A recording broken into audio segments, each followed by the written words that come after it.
Latrine की seat 12 lakh रुपए की सीट उसके घर में लेटरिन की सीट लगी हुई है। अरे काका आप लेटरिन ही तो करनी है, पूजा पाठ कर रहे हो क्या?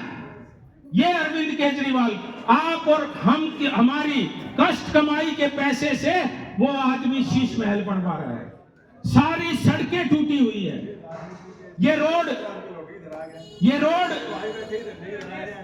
जो नजफगढ़ से बहादुरगढ़ तक जाता है, इसका इतना बुरा हाल था कि गोटे गोटे तक वहां पर खड्डे थे और नो एक्सीडेंट हुए बारिश के अंदर, नो एक्सीडेंट हुए बारिश के अंदर, और उस बारिश में 6 लोगों की जानें चली गई। क्या कसूर था उस परिवारों का जिनके घरों के चिराग उस समय बुझ गए थे? 3 लोगों की टांगे टूट गई, वो विकलांग हो गए। जिस घर से किसी की जान गई होगी उसका क्या कसूर था? मैं तो कहता हूं कि 302 हत्या का मुकदमा अरविंद केजरीवाल और उसके नेताओं के ऊपर दर्ज होना चाहिए, और उन लोगों के ऊपर भी होना चाहिए जो पीडब्ल्यूडी लोक निर्माण विभाग में उस सड़क के जिम्मेदार थे। ये हालात है दिल्ली की सरकार का। हम लोगों ने एक मन बना लिया है कि बारिश आती है तो यहां पर हमारे घरों में पानी घुसना ही तय है। उसके 2 महीने के बाद आपने देखा होगा पूरी दिल्ली को गैस चैम्बर इन्होंने बना दिया। जो 60-70 साल के ऊपर के हमारे बुजुर्ग हैं, सब ने या तो मास्क लगा लिए या राम को प्यारे हो गए। तेरी भी कई साथन चली गई होंगी माता को, क्योंकि दमे की बीमारी बढ़ा है। चारों तरफ धुआं ही धुआं। अरविंद केजरीवाल के पास ना तो कोई नीति है, ना उसकी कोई नीयत है कि मैं दिल्ली को स्वस्थ कर सकूं। और ये हालात तो तब हैं जब भारत के प्रधानमंत्री एमपी कुंडली पलवल मानेसर रोड को बनाकर तैयार कर दिया। जो बड़े वाहन थे, जो ट्रक जो धुआं ज्यादा फैलाते थे, वो बाहर निकल जाते। और अब नरेंद्र मोदी जी का मेरे ख्याल में 1-1.5 महीने में UER2 जो महिपालपुर से लेकर और कुंडली बॉर्डर तक तैयार हो चुका है। आप अगर मेरठ की तरफ अगर जाएंगे तो आपने देखा होगा निजामुद्दीन से लेकर और मेरठ तक का एक बहुत बड़ा हाईवे बनवाया। सोचो अगर ये हाईवे ना बनते तो दिल्ली के अंदर और कितना ज्यादा प्रदूषण होता। यहां तक भी बात ठीक थी। चलो हम लोग मास्क लगा लेंगे, प्रदूषण से भी मुक्ति पा जाएंगे, लेकिन ये व्यक्ति एक ऐसा दरिंदा है। पुलवामा के अंदर जब 42 लोग आतंकवादी हमले के अंदर CRPF के शहीद सैनिक हो जाते हैं और उसका बदला लेने के लिए भारत के प्रधानमंत्री नरेंद्र मोदी जी मनीष मिश्रा जैसे पायलटों को आदेश करते हैं कि इसका बदला होना चाहिए, और भारत की धरती से विमान उड़ते हैं और बालाकोट में जहां पर आतंकवादी शिविर थे उनको नेस्तनाबूद करने का काम भारत की सेना करती है। तो अरविंद केजरीवाल जैसा दरिंदा सबसे पहले ये कहता है कि भाई इसका सबूत दिखाओ। मैं तो ये चाहता हूं कि एक बार उस जहाज का बैठा के इसने आगे और बालाकोट में गिरा हुआ है, भैया ये देख लिए, ये सब आतंकवादी मिटा दिए हैं। जवाहरलाल नेहरू यूनिवर्सिटी के अंदर देश को तोड़ने वाले कुछ लोग भारत तेरे टुकड़े होंगे इंशाअल्लाह इंशाअल्लाह के नारे लगाते। देश की लोकतंत्र की सबसे बड़ी इमारत संसद भवन के ऊपर हमला करवाने के दोषी अफजल गुरु को जब फांसी होती है तो JNU के अंदर नारे लगते हैं कि अफजल हम शर्मिंदा हैं, तेरे कातिल अभी जिंदा है। उनको सपोर्ट करने के लिए, उनका साथ देने के लिए जवाहरलाल नेहरू यूनिवर्सिटी के अंदर सबसे पहले ये आतंकवादी अरविंद केजरीवाल पहुंचता है। मतलब कौन है दोषी? क्या आजाद भारत की न्यायपालिका दोषी है? क्या उसका वो जज दोषी है जिसने उसको फांसी की सजा दी है? और शर्मिंदा कौन है? केजरीवाल शर्मिंदा है। ऐसे ऐसे दरिंदे इस देश के, इस दिल्ली के मुख्यमंत्री बन गए। और अंत में मैं अपनी बात खत्म करने से पहले एक किस्सा सुनाना चाहता हूं 2020 का।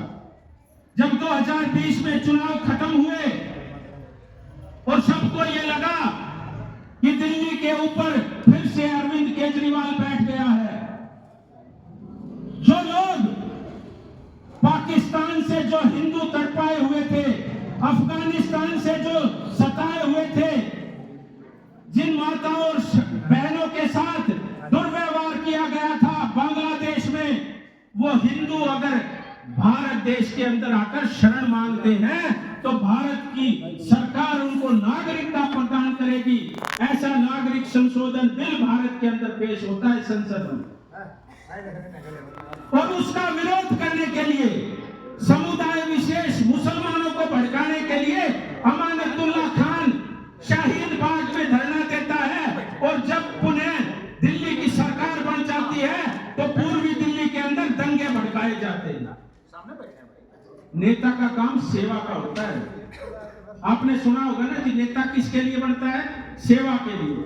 लेकिन ये लोग अपने घर भरने के लिए थे। और आम आदमी पार्टी का ताहिर हुसैन भी एक नेता था।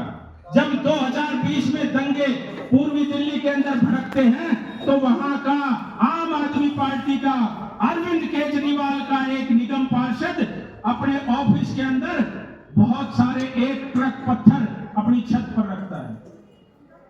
आपने देखा होगा चारों तरफ पत्थर फेंकते हैं। वो पत्थर फेंकने के साथ पेट्रोल पंप बम वहां गुलेल से फेंके गए, और आसपास के जितने भी हिंदुओं के घर थे उनमें आग धू धू करके जल रही थी।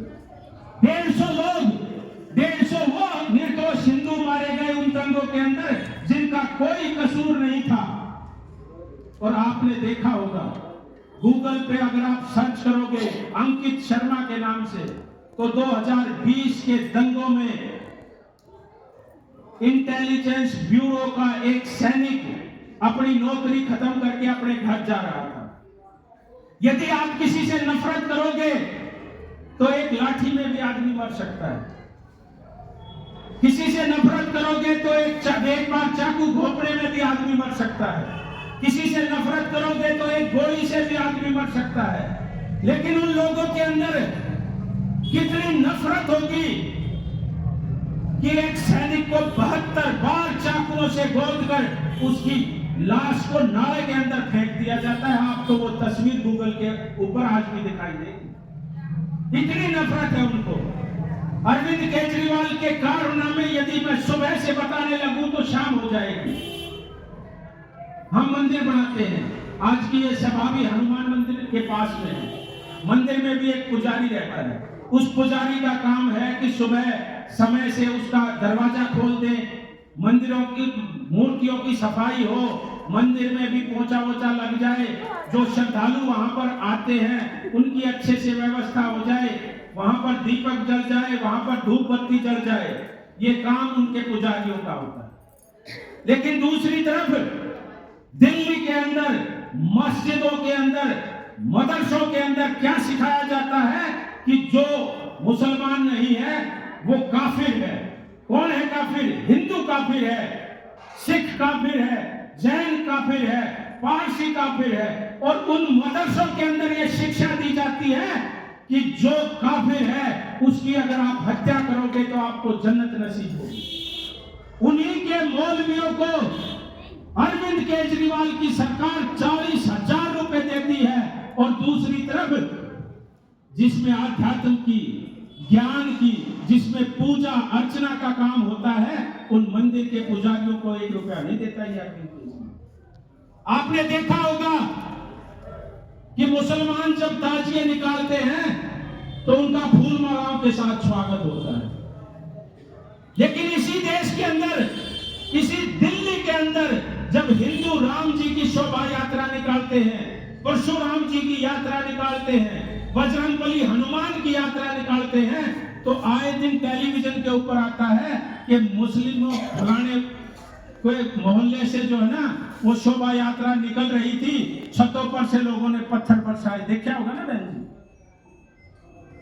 और इसका जीता जागता उदाहरण जहां रामनवमी की यात्रा निकल रही थी तो ऊपर से पत्थर बरसाए गए और 3 लोग वहां पर मृत्यु को प्राप्त हुए। यदि इन सब चीजों से दिल्ली के भविष्य को सुरक्षित करने के लिए दिल्ली के अस्पतालों का अच्छे से वहां पर इलाज हो, दिल्ली के स्कूलों में अच्छी बच्चों को शिक्षा व्यवस्था हो, बुजुर्गों की सबकी पेंशन बढ़े, बुजुर्गों के सबके आयुष्मान कार्ड बने, तो इस बार 1.5 महीने के बाद चुनाव होने जा रहा है। अब भारतीय जनता पार्टी को चुने। और एक और बात मैं अंतिम में बता रहा हूं कि ये कहता है ना अरविंद केजरीवाल के आदमी घूमते हैं कि भाई बिजली फ्री है और वह बंद हो जाएगी। अगर भारतीय जनता पार्टी की अब की बार घोषणा पत्र में ये है कि भारतीय जनता पार्टी की दिल्ली के अंदर सरकार बनती है तो वो 200 यूनिट फ्री दे, हम 300 यूनिट फ्री देंगे आपको। वो 20,000 लीटर पानी तो गंदा आवा है, पानी साफ आता नहीं। हम कहते हैं हम 25,000 लीटर आपके नल में जल आएगा और वो भी बिल्कुल साफ बढ़िया निर्मल जल आएगा। 25,000 लीटर फ्री जल देंगे। और ये बहुत सारी माताएं बैठी हुई, उनको एक और बात कहता है कि भाई बीटीसी में फ्री में जो सफर करना है ना, बीजेपी आई तो वो भी खत्म कर देगी। एक बात का तो मैं खुलासा कर दूं, ये अरविंद केजरीवाल की चलाई हुई एक भी बस नहीं है। इस पेज पर लिख रहा है कि मिश्रा जी कड़ेसी, हाँ ये 1970 बसें, नहीं वो बाद में सुना ना, 1970 बसें जो बैटरी वाली है ना, वो नरेंद्र मोदी ने दे रखी है। बोलो भारत माता की। आपको फ्री में सफर भी करवाया जाएगा और साथ में थारी कोई सास हो, थारा कोई ससुर हो जो 60 साल से ऊपर की आयु का हो, उसका सफर भी फ्री में होगा टीटीसी में। ये भारतीय जनता पार्टी का वादा है। और जो 11 साल से आपके राशन कार्ड नहीं बन रहे, बीजेपी की जिस दिन सरकार बनी, बनते ही सबको राशन कार्ड बनाया जाएगा। और जिस प्रकार से नरेंद्र मोदी 80 करोड़ लोगों को फ्री में राशन दे रहा है, तो जिनके राशन कार्ड नहीं बन रहे उनके बना के उनको भी राशन दिया जाएगा। ये भारतीय जनता पार्टी का वादा है। तो इस भ्रष्ट और निकम्मी सरकार को बदलोगे कि नहीं बदलोगे? एक बार हाथ ठाक बता दो, बदलोगे ना जी? तो अंत में मैं एक ही बात कहूंगा कि जिस प्रकार नरेंद्र मोदी का नारा है, एक रहोगे तो सेफ रहोगे और बटोगे तो कटोगे।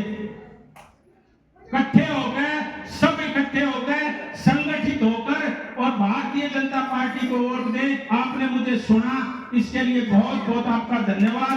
जय हिंद, जय भारत। बहुत बहुत धन्यवाद हमारे बड़े भाई सुखचैन जी का, बहुत ही ओजस्वी भाषण। और मैं चाहूंगा कि एक बार जोरदार तालियां भाई सुखचैन जी के लिए आप लोग बजाएं। और हमारे बीच हम सबके अभिभावक, हमारे भारतीय जनता पार्टी जिला नजफगढ़ के जिला उपाध्यक्ष हरिंदर सिंह जी हमारे बीच है। और इसी कड़ी में मैं हमारे बीच और भी कुछ वक्ता है जिनको बोलने का मौका मिलेगा। हमारे बीच हमारे भाई सुनील, भारतीय सेना के सेवानिवृत्त साथी हमारे हैं, वो 2 शब्द रखना चाहते हैं। मैं भाई से अनुरोध करूंगा कि वो आए, अपने रखें। इसी क्रम में हम इसके बाद हमारे अभिभावक तो हमारे राजेंद्र अंकल जी से अनुरोध करूंगा, वो भी अपनी बात रखेंगे। भाई सुनील जी।